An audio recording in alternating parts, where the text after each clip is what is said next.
Hey, what's up guys? My name is Moda and welcome back to the Mining Stacker YouTube channel.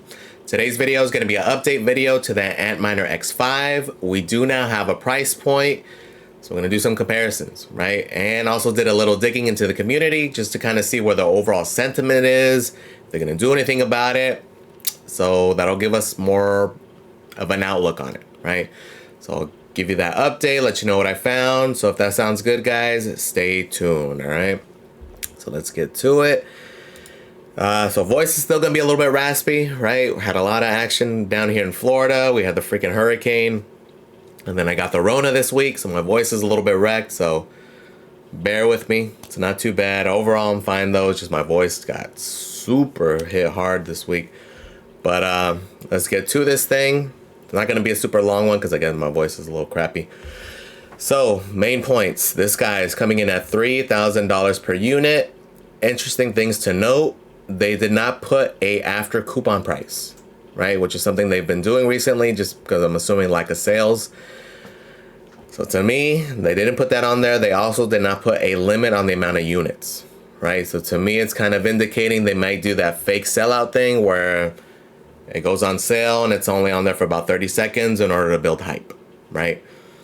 Hopefully I'm wrong, and hopefully it does stay up, and then we do get a street price that's closer to that 30% off because of the coupon price, bringing down the street price down in the $2,200 range, but time will tell. At closer to 2K, it's more appealing, right?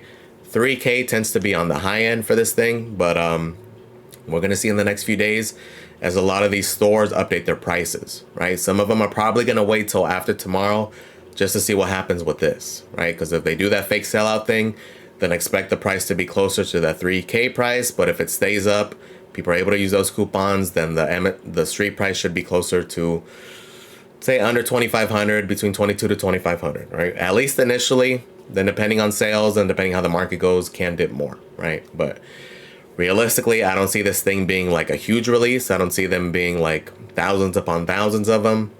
It's more of a niche thing, right? But let's do some comparisons, right? So I'm going to go over it real quick. I kind of covered a lot of it in the other video. So we're going to compare it to the 3900X, mainly because that is the best bang for the buck. Yes, there are more efficient ones. There's these Epics, there's the 7900 series, but bang for the buck wise, you're going to get more with these Ryzens, right? So let's just compare price wise real quick. When we break it down, you're going to need about 17 3900Xs to equal the hash of one X5, right? The X5 is also going to be a little more efficient, but we're just going to focus on price points because that's where the advantage is with this guy, right?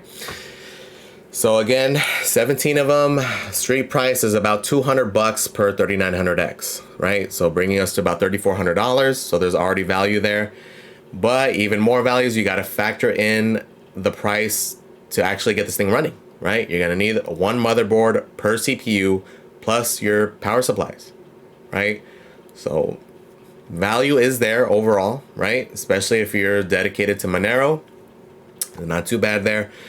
But factor in, I know a lot of you guys have had good success finding these things locally. Like, yes, the price on eBay is between 180 to 200, but it's because people know their worth because, again, a lot of people buy them for CPU mining, right? But a lot of you guys have had success buying locally, buying from people who don't know necessarily what they have, right? They know it's older hardware, they just upgraded, they want to get rid of it, they'll take the 50 bucks, right? So keep that in mind that if you're able to find those deals, that might be better off, right? Especially people who are upgrading their whole unit, going up to 7000 series period, right? Because then at that point, cheap CPU, motherboard, you probably buy the whole thing, right? So there are deals to be had. Typically, again, if your local area is hot for these things, you're going to find much better deals than these prices here. Because again, it is now an old CPU, but again, people are paying that amount because of CPU mining, and that's where the market has it at. So now, value-wise, it's not too bad, but the biggest limitation and the biggest difference here is that with Bitmain, it's most likely not going to be something that's open source, meaning that, yes, they did put this tag on here that it's going to be mining for multiple cryptos. We're going to have to wait and see on that, right? We're going to have to wait and see if it's going to be something that's available right off the bat, right? Is it in the firmware, or is it going to be something that we're going to have to wait on them for? And if that's the case, that makes me less bullish because we know that they're horrible with their updates, right? They're very slow. They don't care. They care about getting the unit out first. Primarily, that's, you know, what they were concerned with, right? As far as them updating and staying up to date, like, hey, if this new coin came out, we just dropped this firmware for it. I really don't see that happening, right? I see it being more limited, maybe for the few other big ones, or if it's an easy one to implement. Like, I wouldn't be surprised to see it be able to do Zeph right off the bat, only because it's the same algo. But keep in mind, this is not an ASIC, right? The reason I was mentioning that Monero may fork, because they may do something, is they may add, was thinking potentially add some kind of memory requirement, or just do something, not necessarily fork the algo, but do something to make it so like these things can become obsolete, right? Does it look like that's happening though? No, right? We'll talk about that here in a second, but it'll be interesting to see how open this thing is and what it can mine right off the rip. But again, if you're going to have to wait for them to release firmware for these releases, that kind of kills a lot of it. Because again, the appeal here would be to, like, especially these like smaller cap coins, Zeph, or if it can do things like Varus or Raptorium. But I highly doubt it'll be available right off the rip. I'm sure someone will eventually do firmware for it, but that to me is probably not going to be a priority. Because again, it probably is going to be a more limited release. There's not going to be much upside for whoever does that. And if they do, most likely it'd be like a private farm, or they'd be keeping it to themselves, right? So kind of interesting, kind of like in the FPGA world, right? So kind of interesting, but keep in mind, this is not an ASIC. It is based on RISC-V chips, so think a lot of small chips probably per hash board, and just going from there, right? Let's look at profitability. So the profitability overall is not bad, especially if it stays there, right? So this would be, if you're gonna think about getting one, think that most likely you're gonna be mining Monero for quite a while, right? Potentially I wouldn't be too hopped up on mining these others, but even if it only does Monero, it's not too bad, right? If we compare it to the rest of the market, profitability on a 12-cent kilowatt hour would be about $3.50. So overall, in comparison to the rest of the market, it's not too bad. The difference being is that, especially if you get stuck mining Monero for a while, it doesn't necessarily have the biggest upside, right? So if we look at the charts, at least in comparison to like previous all-time highs, right? So it's currently at about 140. The last big rip, it made it to about 450. So give or take about a 3x, right? So to me, the biggest appeal here would be to mine these smaller cap altcoins, right? These other CPU mineable coins. If it is able to do that right off the rip, it would be more interesting. Or if it is somewhat open, but again, it coming from Bitmain, I kind of don't see it, right? But time will tell on that front, but it'll be super, super interesting to see, right? I am fascinated by it. I do want to see it out of curiosity, just to see what else it's going to be able to do, just because they are harping it right off the rip, right? So it'll be interesting what else it can do right off of that initial firmware. So overall profitability and like density wise, because that's the main appeal here, right? Some of the others are more efficient, right? We compare it to the epics. That was a lot of the concern. Oh, it's not as efficient as a lot of those. It's the density factor. That is the biggest thing with this one. It's the density factor. Yes, it's not the latest and greatest. They may not be as efficient as those epics, but it's just bang for the buck. And for the fact that it's just one little unit, it's not a bad deal actually, right? Especially if you're a Monero guy. Like if you're big into mining it, again, it kind of goes against your ethos though, right? But something to think about there. So now let's talk about the overall sentiment, right? So I was kind of digging into like different forum boards, going into Reddits, going on like YouTube videos discussing it. There was a pretty good video discussing it on the Monero Talk channel. There was an interview with Howard Chu, which he's the creator of Random.js, which was the genesis of RandomX, right? So somebody high up in the community. It was interesting to hear their thought process. And overall, what they were talking about pretty much was echoed in the rest of the community, right? So the biggest things that they harped on was, number one, that most likely this thing has been around since 2021 was their thought process, right? Specifically, they were saying as far back as December 2021, mainly because of this, right? So if we look here, it's pretty interesting. So each of these little red dots is supposed to indicate different hashes, right? And with random, it's supposed to be random, right? So that's why it's so sporadic all over here.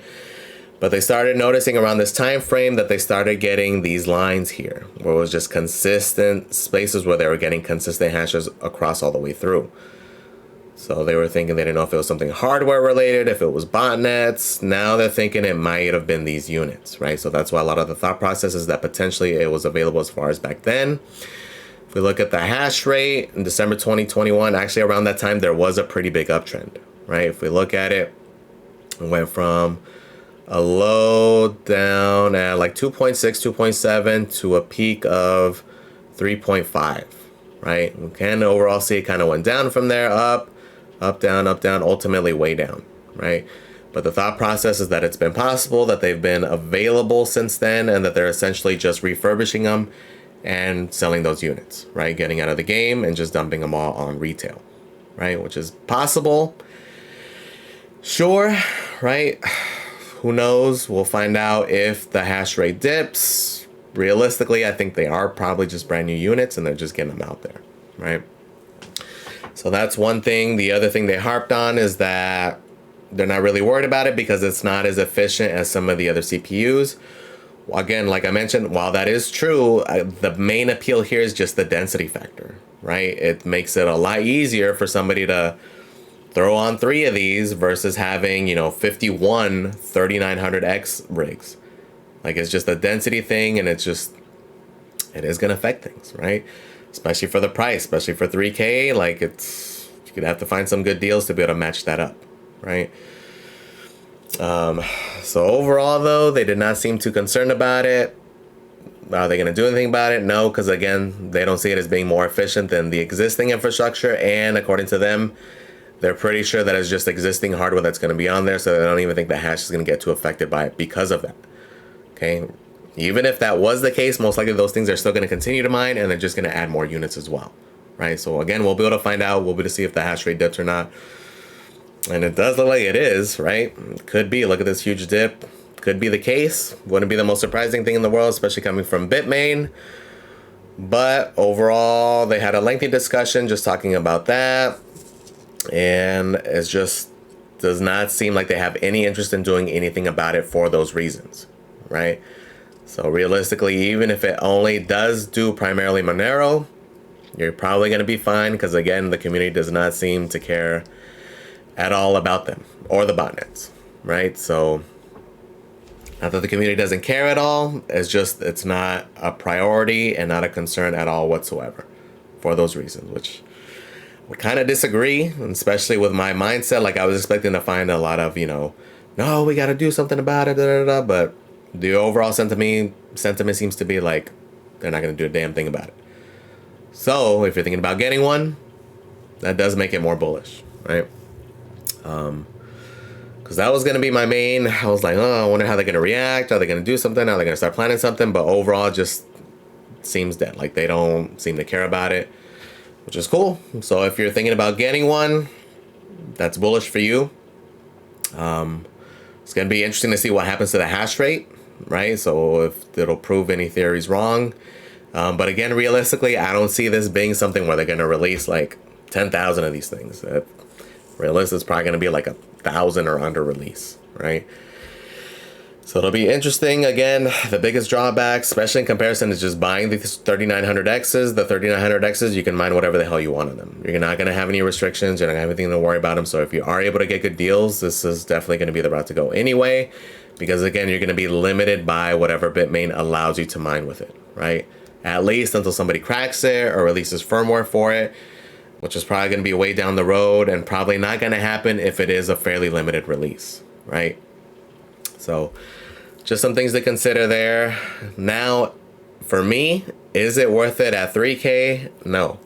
Would it be worth it at the 2100 street price? For me personally, not either, right? Mainly because for me specifically, there's so many other good options, right? Especially at this 3K price point, you can buy, if you're into BTC mining, you can buy M50, S19 XP. If you're into altcoin miners, you have the KA3s, the K7s, the L7s are not too far off from that price point. There's so many other options in this price range to mine whatever else the hell you want that have potentially more upside to them, right? So for that reason alone, it'd have to be well under 2K. 2K, maybe, right? Just depending on, especially if it does come out and boom, they have a list where you can mine everything on here. That would be pretty nuts, right? But coming from Bitmain, I don't really see that being the case, right? Realistically, the better option, if you're interested in these things, is just look for deals here. Because again, you are able to find them locally, not necessarily on eBay, but locally. Again, people have been able to find them. To me, it's a lot of risk, right? A lot of risk because you're going to be reliant on Bitmain. It's almost like an FPGA in a sense, right? It's like being dependent on waiting for devs to create a bitstream. You might almost be feeling the same thing here, right? So we'll see. We'll see. Maybe the community cracks this thing right off the rip. You're able to do something about it. Then at that point, it'd be more appealing. But again, we're going to have to really realistically wait and see how limited you are with this thing, right? Because bang for the buck wise, it's there, right? But the biggest limitation is having to wait on Bitmain for these firmware releases, right? So interesting unit. And just to clarify, it is not an ASIC. It's a bunch of RISC-V chips, right? So think a lot of smaller chips on hash boards can be set up to mine whatever, right? But again, you're going to be limited by that firmware, right? But again, if they are able to bypass that limitation, would make it more significant. But so overall, again, for me, there's too many other choices, right? If maybe down the road something pops or you're not limited by it, again, we're gonna have to wait and see on that firmware. Okay, but currently, it's not one I'd be eyeing. But again, I'm also not into a lot of these projects, right? If it turns out you are able to mine with it and you're into Zeph, you're into Raptorium, you're into Varus, then it'd make it more appealing. Like if anything, if it'd be able to do Varus, that would be pretty appealing, right? Then at that point, it would make it more interesting just because of the things going on there, right? Am I doing the cell phone thing? It's not appealing at all, but for me personally, but if it is able to do Varus, I would have a second look at it, right? But again, we'll find out once people have this thing in hand. Hopefully RPM or somebody's able to get one and we can see what's up, right? Because again, I don't think it's going to be too popular, but time will tell on that front. All right, guys, just wanted to give you that update, let you know some thoughts and what to think about if you're thinking about getting one, right? Because again, density-wise, it's not too bad of a deal, especially if it does come in at that lower price point, closer to the 2K range. But again, it's just a lot of risk, right? Monero's not one I'm necessarily bullish on, but we'll see, right? Hopefully we'll find out in a few weeks as people get these in hand. All right, guys, let me know your thoughts. So you guys thinking about getting one? You guys pre-order one? You guys down? You guys gonna freaking risk it? Let me know. All right, guys, well, thank you for watching, guys. Please comment, like, and subscribe, and I am out, guys.